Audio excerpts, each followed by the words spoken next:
In today's video, I'm going to teach you how to make an employee inactive in Gusto. Whether you're transitioning an employee out of your company or managing changes in your workforce, understanding how to properly process a dismissal in payroll systems like Gusto is crucial. It not only helps maintain accurate records, but also ensures employees receive all necessary documents and compensation efficiently. First, let's start by signing into your Gusto account. This step requires you to have admin access, which enables you to manage employee details effectively. Once logged in, you'll be greeted by the main dashboard. Now, turn your attention to the top navigation bar and locate the People tab. Click on it to access the list of employees associated with your company. Now, browse through your employee roster until you find the specific employee you're planning to make inactive. Click on their name to open their profile. You'll be directed to a page with various tabs detailing different aspects of their employment. Focus on finding the Work tab within this profile. This tab houses important employment-related data, including the employee's start date and other pertinent details. Under the Work tab, you'll notice a section highlighting their start date. Look for the Dismiss option adjacent to it. Clicking Dismiss will prompt you to enter the last day this employee will work at your company.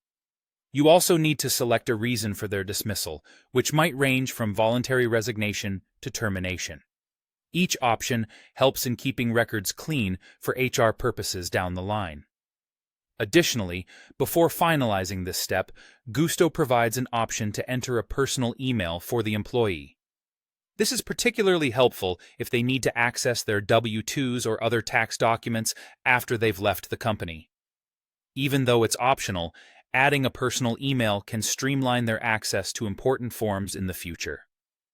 After filling in these details, click Save and Continue. This action will lead you to a summary page. Here, it's wise to double-check everything you've entered. Once you are confident that all information is correct, proceed by clicking Dismiss Employee. This officially sets the employee's status to inactive within your Gusto account. Lastly, Gusto will prompt you regarding payroll. You'll have the option to run a dismissal payroll immediately, ensuring all necessary calculations and final payouts are handled without delay. Alternatively, you can choose to let these payments occur on the next scheduled payday. Each option has its benefits. Choose based on your immediate payroll needs and company policy. And there you have it, a thorough walkthrough on making an employee inactive in Gusto. By following these steps carefully, you ensure employee transitions are handled smoothly and professionally. Thanks for tuning in, and don't forget to subscribe for more insightful tutorials.